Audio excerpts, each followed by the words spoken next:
Hello, tem alguém entrando? A mim. Oi, tá me ouvindo hoje? Sim. Gente, desculpa só um pouquinho, assim, vocês me dão só 2 minutinhos pra buscar minha água e abrir o meu material, sabe? Porque foi assim, eu tava com o primeiro ano, né? Aí, eu dei 30 minutos de Platão e não era nem pra falar de Platão, ia falar de outra coisa, só que eu estava com dificuldade, aí acabei que eu agarrei mesmo. Tipo, até agora eu não consegui nem, tô morrendo de sede. Deixa eu abrir o livro de vocês aqui, Pode ir só um lá. pouquinho. Página 33.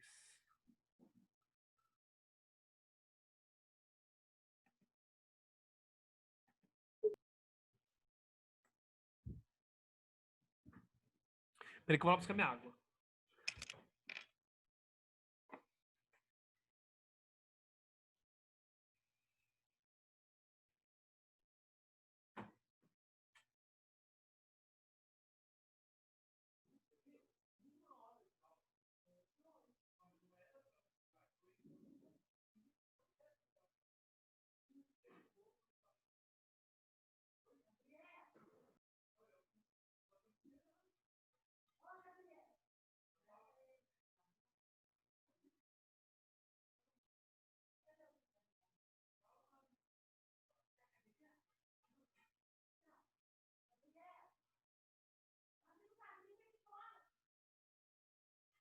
Anda que o segundo tá me esperando.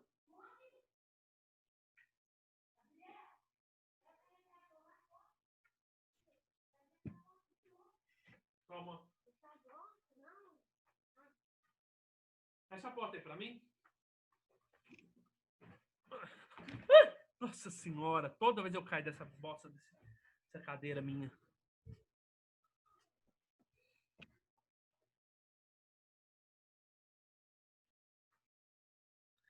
Hello!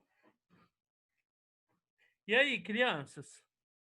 Graças a Deus. Que? Sextou, né? Acho que já gravou, eu parei.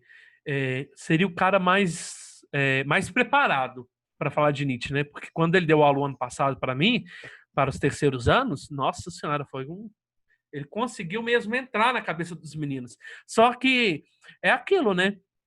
Nós viemos de uma fé cristã muito grande, nós viemos de um catolicismo, nós viemos de um protestantismo, né?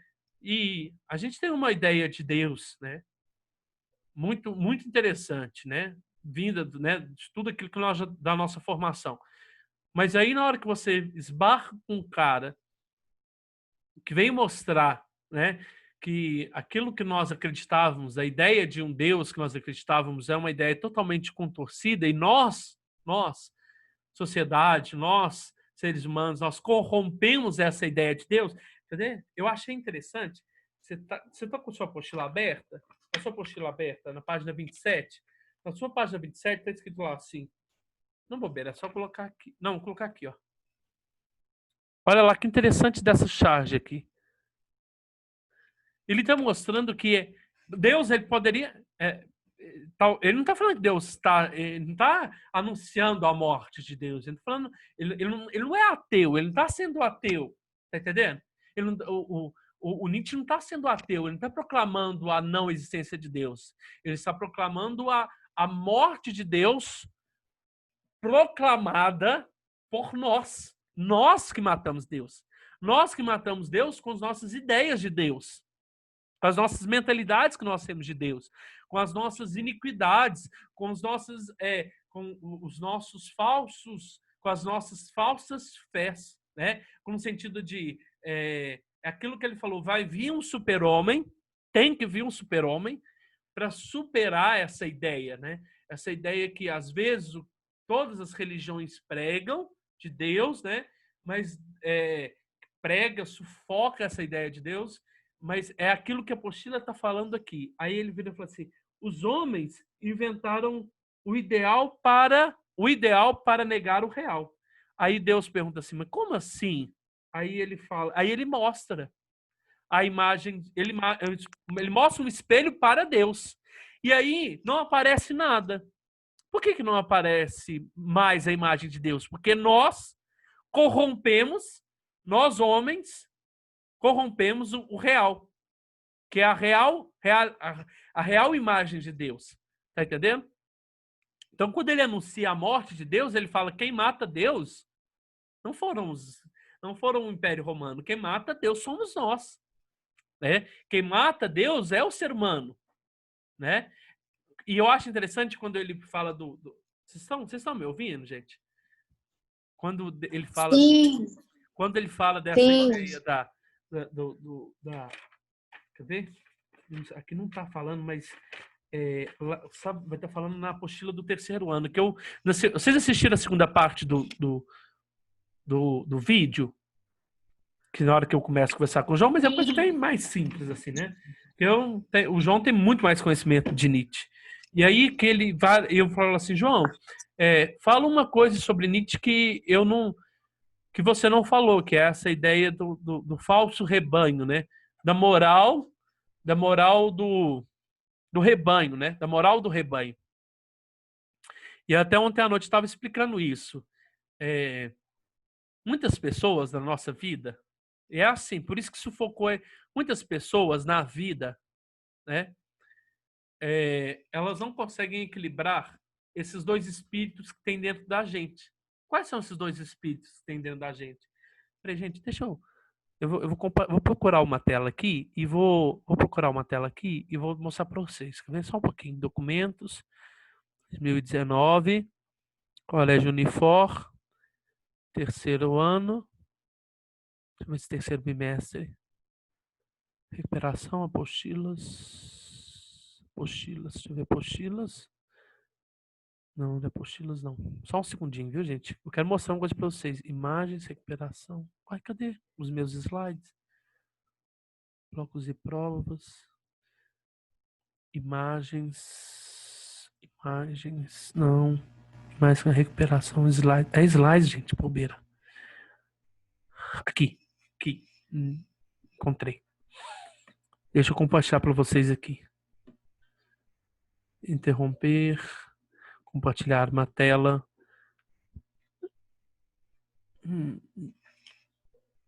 Slides aqui. Compartilhar.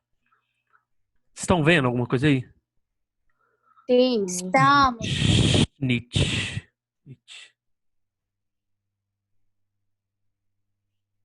Tá vendo agora? Com o F5 aqui. Pronto. Então, olha que interessante. Quando a gente fala da moral do falso rebanho e do falso não, do rebanho, né? Quando você Não vê dá essa pra ver. Dá um trem azul. mova essa janela para longe do aplicativo. Peraí. É porque interromper compartilhamento. Compartilhar tela. Apresentação de slides. Compartilhar, tá vendo? Sim. Então, ó, Sim. o Nietzsche ele vai fazer uma análise do ser humano. Então, ele vai falar que os gregos, antes da filosofia, eles conseguiam controlar esses dois espíritos dentro da gente, né?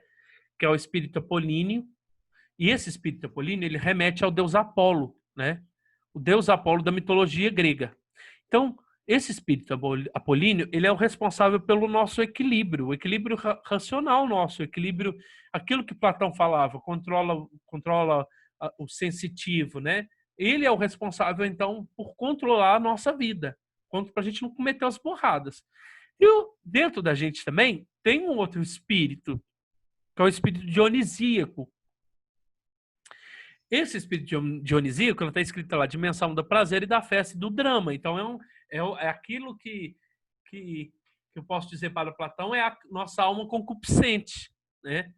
Só que antes da filosofia, o Nietzsche falava que o ser humano dessa época, ele conseguia...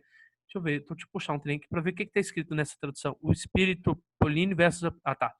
O espírito apolíneo versus o espírito dionisíaco. Então, ele vai falar que o homem dessa época, esse homem é o pretinho aqui, né? O de caneta preta.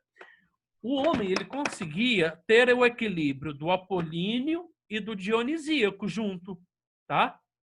Ele era um homem controlado racionalmente. Só que com o passar do tempo, gente, o que vai acontecendo? Aí surge a filosofia, né? Ah, devia ter colocado esses slides para vocês. Qualquer coisa eu coloco lá para vocês, tá? O homem, ele conseguia, então, viver esse equilíbrio na vida dele. Só que chegou quem? Chegou um Sócrates com a filosofia, e quando a filosofia de Sócrates, quando Sócrates vem, ele vem aplicar o que para nós? Ele vem demonstrar que existe uma verdade, mas uma verdade que é absoluta, que todos nós vamos atingir, tá? E aí, de onde nós vamos encontrar essa verdade? Nós vamos encontrar essa verdade nos nossos sentidos, nas nossas vontades, nos nossos desejos, ou nós vamos encontrar essa verdade na nossa razão, né? Na busca por uma razão, na busca pelas coisas. Perguntando para vocês. Tem gente aí? Tem. Então, me responde. Então, o homem grego, ele conseguia viver esse controle aqui, ó. Tô até colocando vermelho para não sei se você está vendo. Aqui é o apolínico, aqui é o dionisíaco. Não, desculpa. Aqui é o dionisíaco, que é o apolínico, tá? Até nessa cor. Esse aqui é o homem. E o homem conseguia, então, viver esse contraste, esse controle. Não conseguia viver? Sim ou não? Sim. Aí vem quem? Vem a filosofia. Quem é o primeiro, literalmente, responsável pela filosofia? Falar que o ser humano tem que buscar conhecimento, que o ser humano tem que buscar uma verdade. Foram os pré-socráticos? Não, os pré-socráticos só queriam entender e compreender o sentido e a origem das coisas, não foi? Então aí, quem traz a filosofia para nós? Quem traz a filosofia para nós é Sócrates. Não é Sócrates? Que é o primeiro a falar assim, o ser humano tem que buscar conhecimento, o ser humano tem que sair desse estágio que ele vive, que é o estágio da mediocridade, né? E buscar o conhecimento. E Sócrates acreditava que tinha um conhecimento verdadeiro, real, que todos nós íamos atingir, só que ele não explicou aonde. E o Platão conseguiu explicar aonde que a gente ia atingir esse conhecimento, que é lá no mundo inteligível. Então, quando a filosofia nasceu com Sócrates, a filosofia fez o quê com o homem? Deu literalmente uma cacetada no homem, fazendo com que o homem deletasse o espírito apolíneo, o espírito dionisíaco de si, afastasse disso de si, vivesse um homem baseado na razão. Baseado na razão. Não é? E aí, depois vem Platão falando a mesma coisa. Controla-se. Controla o quê? Controla os desejos, porque os desejos não nos levam a nada, né? Depois vem a Igreja Católica e vem mostrar que isso aqui, o que é isso aqui? A nossa dimensão de prazer, de festa, de beber, né? Aquilo que você pode definir como prazer na sua vida, que isso aqui é errado. O que é isso aqui? O que é isso aqui, Vitor? Pecado. Pecado. Isso aqui é o pecado. Então a gente tem que afastar disso aqui. Então a gente tem que deixar isso aqui nosso ligado. O que é isso aqui nosso? Nossa dimensão de equilíbrio, de racionalidade. Isso, não está claro? Está claro? Então o ser humano tem que ser isso aqui. Sócrates era contra esse filósofo só em relação ao que existe de verdade? Não, Sócrates. Contra quem? Não entendi. Não, ele era contra Sócrates, as ideias de Sócrates. Não, ele era contra Sócrates, porque o Sócrates foi o primeiro. Ele era contra Sócrates, contra a igreja. Por que contra Sócrates, contra a igreja? Porque eles apagaram isso aqui no ser humano. Então, o ser humano achou que a verdade é isso aqui. É buscar racionalidade, buscar o equilíbrio, ser uma pessoa controlada. E ver isso aqui, que é a nossa parte sensitiva, desejosa, como algo errado. E não é. O Nietzsche está falando, não. Olha o ser humano aqui, ó. O ser humano se for, tá vendo que tá escrito ser de vermelho e humano de azul? O ser humano não é só azul. O ser humano também que tem que ter o equilíbrio do vermelho, porque todo mundo sufocou isso na gente, sufocou os desejos, sufocou Aí você vê, a gente até vindo falar para você, fala assim, nossa, você tá tão desequilibrada, né? Nossa, tão desequilibrada na bebida, nossa, tão desequilibrada na parte afetiva, tão desequilibrada na parte sexual. Olha só, a gente já fala de desequilíbrio como algo errado, né? Eu tenho uma mania de toda vez, quando vou falar do seminário, eu falo assim, nossa, eu fiz muita coisa, eu não fiz muita coisa errada.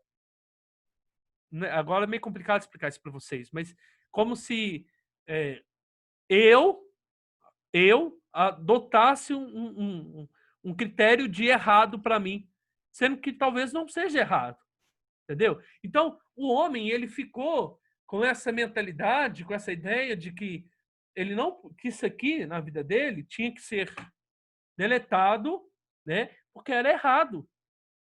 Era errado, tá? Começa com Sócrates, vai com Platão, vai com outros filósofos, até o Epicuro também fala dos prazeres, né? Equilibra esses prazeres. A igreja mais ainda sufoca. Todos os outros filósofos ficaram preocupados como o ser humano conhece, Descartes, né? Depois os empíricos, né? Preocupando assim, como o ser humano conhece? Peraí, não. Nós estamos falando de quê? Como o ser humano deve viver. Como o ser humano deve viver. E aí, quando ele vem dar uma cacetada, né?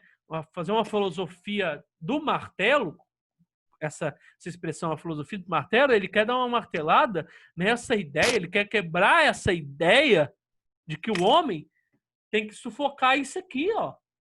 Tá entendendo? Tem que sufocar essa ideia de que as coisas que estão ligadas ao prazer é errado.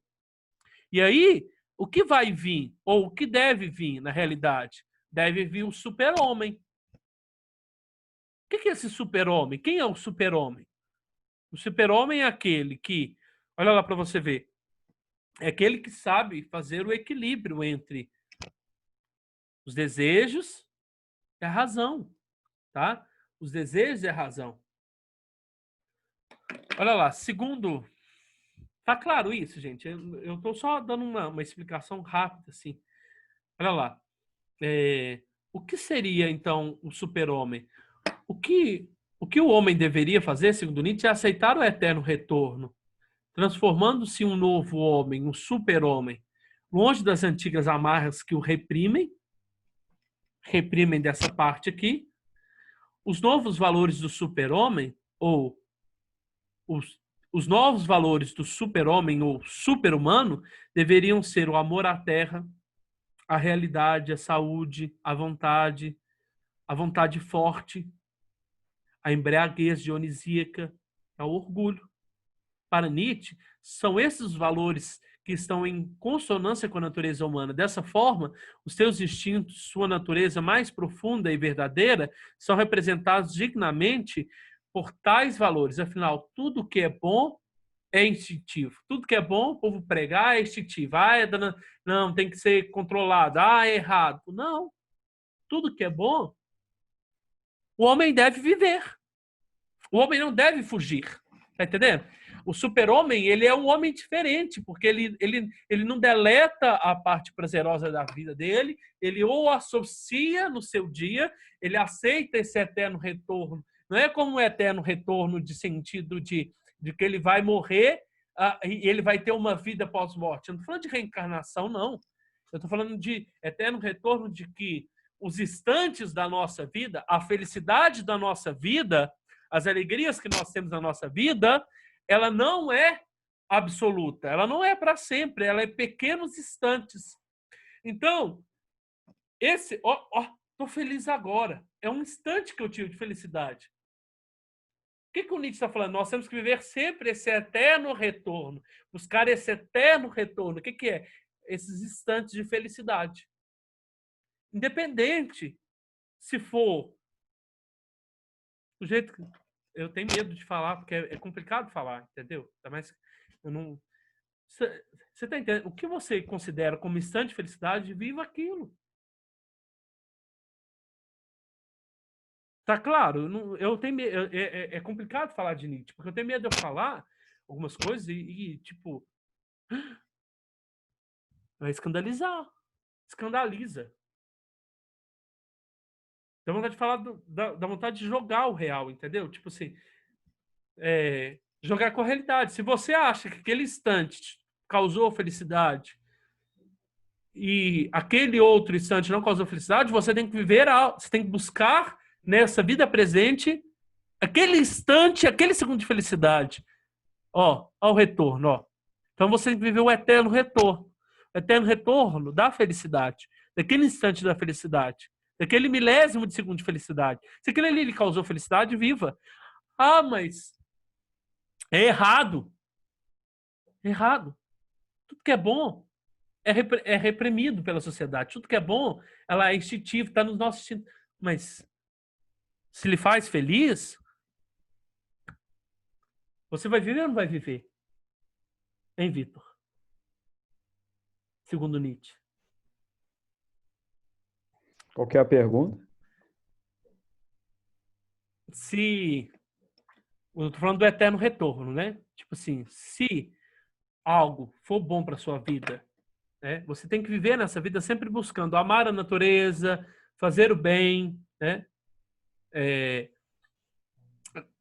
Viver aquilo que você quer viver, tá? Olha lá, fala lá os valores, né? Os valores que o ser humano deveria, o super-homem deveria ter para sua vida. Um deles está escrito lá, ó, e aceitar o eterno retorno. O que é o eterno retorno? São aqueles instantes que você tem, milésimos de segundos que você fala e acredita que aquilo ali te causa felicidade. Só que a sociedade vira para você, Vitor, e fala assim, é errado. É errado você viver. E aí, eu te pergunto, se na visão de Nietzsche, você vive ou não vive? A visão de Nietzsche, você tem que viver de acordo com seus instintos. Se você estiver seguindo o que a sociedade impõe, você não vai estar vivendo da maneira correta, né? Seguindo os valores próprios da natureza humana. Olha para você ver, aquilo que a sociedade prega, por isso que ele está falando de niilismo, porque cada sociedade prega uma maneira diferente. Então, eu prego uma maneira, minha religião prega outra, a sua religião prega, o Estado prega, quer dizer, peraí, então, quais os valores que nós devemos acreditar? Quais valores que nós devemos seguir? É o da sociedade? É o da religião? É do Estado? Não. O Nietzsche está falando, os valores que você deve viver, aquilo que você deve colocar na sua vida, né? Aquilo que você deve aceitar na sua vida é aquilo que lhe faz bem. É aquilo que lhe faz bem. Porque a sociedade vai sempre pregar que aquilo que talvez faça bem para você é ruim, é errado, não deve ser feito, não deve ser praticado. Mas aí você vai viver o quê? Uma vida amarga? Uma vida sofrida? Uma vida... como que eu posso dizer? Uma vida eternamente angustiado por não ter vivido aquilo que você queria viver? Não, você não pode viver dessa maneira. Tá entendendo? Tá claro isso, gente. Assim, eu não devia estar falando de Nietzsche hoje não, mas assim... Olha lá quando ele fala do niilismo, né? Toda a sociedade, né? Toda a religião, né? O Estado, né? A família, todo mundo vem pregar uma maneira, vem pôr uma lei para nós, vem pôr o que é certo e o que é errado para nós, tá? Só que às vezes esses são valores metafísicos, quer dizer, estão além da nossa realidade. São valores que de uma hora para outra se tornam valores do nada. Porque literalmente não vai servir de nada para a sua vida. O que está servindo para a sua vida? Está servindo para você se tornar uma pessoa mais angustiada, mais entristecida, mais aborrecida, mais depressiva. Peraí.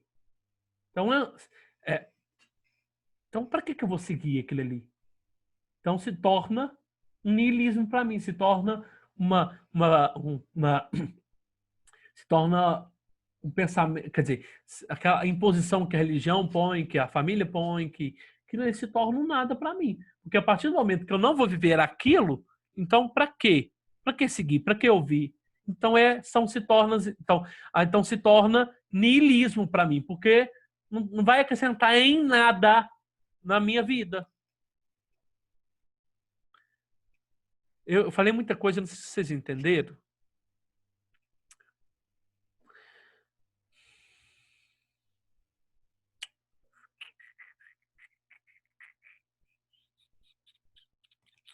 Você entendeu, Vitor? Quem tá aí? Tem alguém aí? Não, deu para entender, sim. Então, como que você vai viver a sua vida? Segundo Nietzsche. Você vai viver eternamente amarrado na racionalidade? Você vai viver jogando, sufocando, guardando isso aqui na sua gavetinha, na gavetinha da sua vida, que é os seus desejos? Você nunca vai viver dos desejos? Você nunca vai viver daquilo que a sociedade prega como instintivo, e tudo que é instintivo é errado? Tudo que é desejoso, é prazeroso, é errado?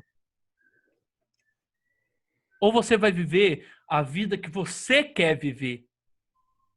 Porque, tudo bem, o Sócrates foi muito bacana por fazer o homem pensar, mas ele sufocou no homem o espírito dionisíaco.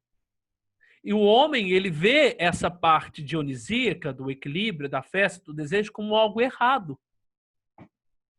Tá claro? Por que ele fala contra a filosofia de Nietzsche, contra a filosofia de Sócrates e contra todas as correntes racionalistas, principalmente ao catolicismo, ao cristianismo, porque ele não deixa o homem viver mais. Ele não deixa o homem sentir o que é o bom da vida, o que é o belo da vida. Tá? E as religiões, as instituições, o Estado, ele prega para nós falsas vidas. Ele prega para nós, isso é Nietzsche falando, falsos ideais, falsas ideias. Já acabando o tempo. Nossa, era para falar de Kierkegaard e estou falando de Nietzsche. Então, e aí? Fica para você. O que você quer viver? Você quer viver essas teorias, esses nadas que a religião prega, que a instituição prega, que o Estado prega, ou você quer viver uma vida que você, depois, no final da sua vida, fala assim, ponto, final, eu sou um cara realizado, eu sou um cara feliz. Eu consegui fazer os equilíbrios do meu espírito dionisíaco, do meu espírito apolínico, tá? Eu posso ser uma pessoa cristã, que acredita em Deus, mas que tem um equilíbrio. Isso também pode ser. Cada um tem uma concepção de vida. Mas a concepção de vida que o Nietzsche está pregando para nós é não ficar preso não ficar preso, não ficar amarrado nessas correntes, né? Literalmente nessas correntes, eu falo nessas instituições que acorrentam a vida do ser humano e não deixam o homem ser feliz, ser livre, tá? Alguém quer falar alguma coisa?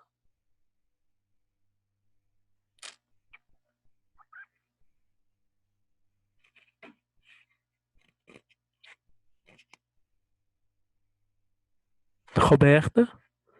Tá viva? Tá todo mundo dormindo. Pedro? Olha o Pedro aí, ó. Tô viva. Pedro. Cadê os meninos que estavam doidos para assistir uma aula de Nietzsche? Os que estavam lá do segundo A. Os meninos do segundo A, bem. O Guilherme. Estavam doidos. Tinha gente que estava doido para assistir, assim, um pouco da aula de Acho que o Nietzsche. Felipe tá aqui não, amigo. Tá, não? Ah, não tá sim. Ah, não tá sim. Cadê o Felipe? Cadê? Felipe e Matheus. Tá aí.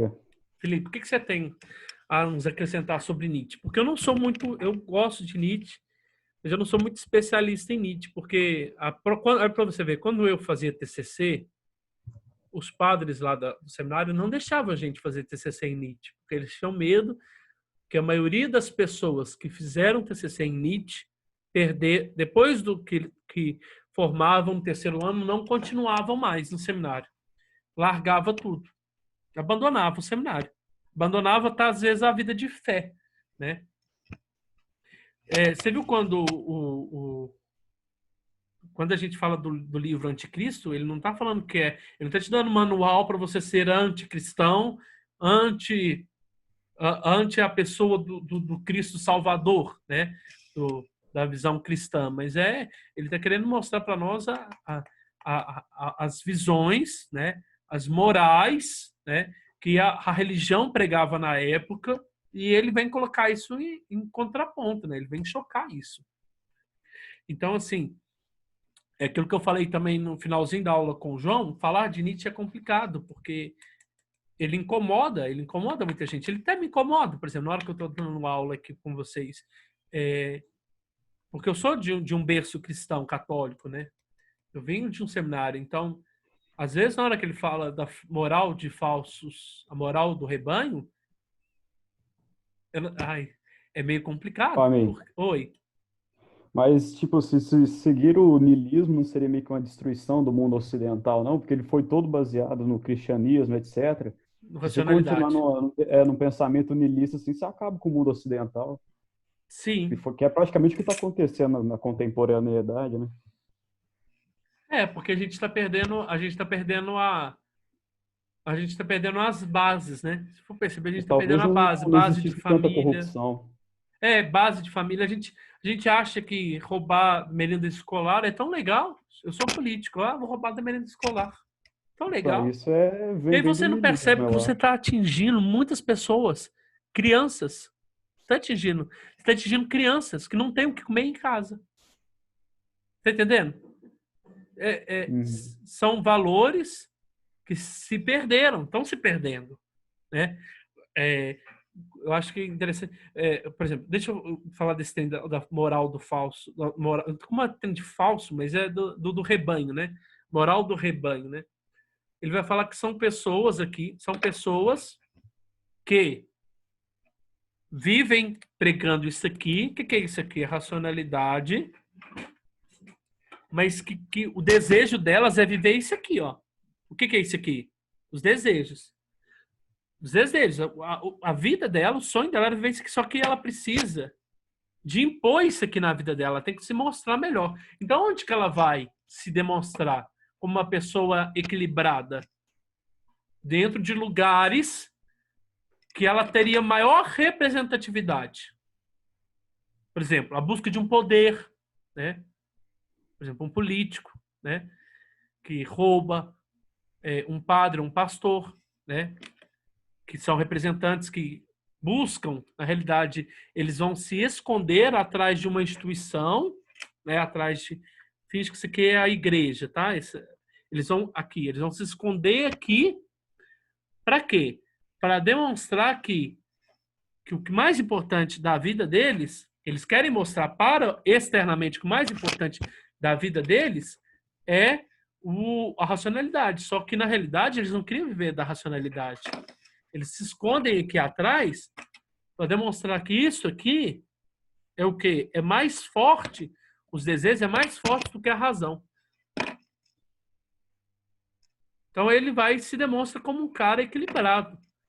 E aí, por isso que a moral do rebanho, que ele mostra as pessoas querem pregar para o rebanho esse equilíbrio, né? Tem que mostrar para todos que nós somos equilibrados. Mas, na realidade, não existe esse equilíbrio. Entendeu? Na realidade, o homem ele quer viver dos instintos, mas ele precisa sufocar esses instintos. E muitos procuram poder, né, como uma forma de sufocar a parte instintiva. Porque quando você está com poder na mão, você tem que demonstrar, nunca você deve demonstrar a parte sensitiva, né? Porque o povo vai virar para você e falar assim, nossa, você é uma pessoa de poder tão desequilibrada. Não, as pessoas talvez procuram esse poder, procuram a instituição de poder, uma igreja, uma religião, né? Para demonstrar que o que é forte neles é a racionalidade, mas que na realidade eles queriam viver o espírito apolínico, né? Na realidade. Não, desculpa. O que eles queriam viver, na realidade, era o espírito dionisíaco. Eles queriam deixar com que os desejos, as vontades sobressaíssem sobre a razão. Oi. Mais alguém? Alguém quer falar mais alguma coisa? Quer falar mais alguma coisa? A mim. mas de certa forma pode comparar a filosofia de Nietzsche com a filosofia aristotélica, da ética do meio termo, ou não? Eu acho que é mais Heráclito, velho. Não, Não, do meio termo não, Aristóteles. porque, tipo assim, tudo que. Por exemplo, o Aristóteles chega. Quem te apresentou o que é a virtude? Quem te mostrou o que é a justiça? Quem te demonstrou o que é a justiça? Aristóteles. Não, eu tô falando em Aristóteles. Quem te demonstrou que, Ah, tá. que a justiça é uma convenção social? Às vezes, na convenção social, são pessoas que querem mostrar que eles são racionais e que não são sensitivos. Então, quer dizer, ali são falsos cordeiros, cordeirinhos, né? Pessoas fracas que estão se mostrando como lobo. Ah, eu sou forte, mas na realidade são fracos. Então, a ideia de justiça... É meio complicado falar isso, que é meio, a ideia de justiça, a ideia sabe, eu não sei te explicar isso agora. Porque tem meu telefone tocando, tô conversando, fica desesperado aqui. Mas não poderia associar isso a Aristóteles. Não, ele é totalmente contra Aristóteles, né? Porque tipo, tudo que Destruição de você tudo. fala que é bondade, justiça, verdade, é o quê? É relativo àquela pessoa que está mostrando, né? E ele vai falar assim, não, o que você acha que é verdade, você vai viver o que é verdade. Você não vai... Porque quando a gente fala em justiça, o que a gente tem ideia de justiça é uma convenção social. Mas aí ele fala tudo aquilo que é uma convenção social, tudo aquilo que foi pregado por pessoas, ela já está fracassado. Essas ideias já estão fracassadas já, né? E por isso que o super-homem tem que vir para dar uma... Tem que vir mostrar o que é ser, né? O que é ser diferente? Viver uma sociedade onde prega algumas coisas, mas que ele é capaz de viver outras. Não estou falando para ele ser injusto, entendeu? Eu estou falando para ele viver aquilo que ele deseja viver. Por isso que lá, naquela hora eu li lá, ele tem que amar a justiça,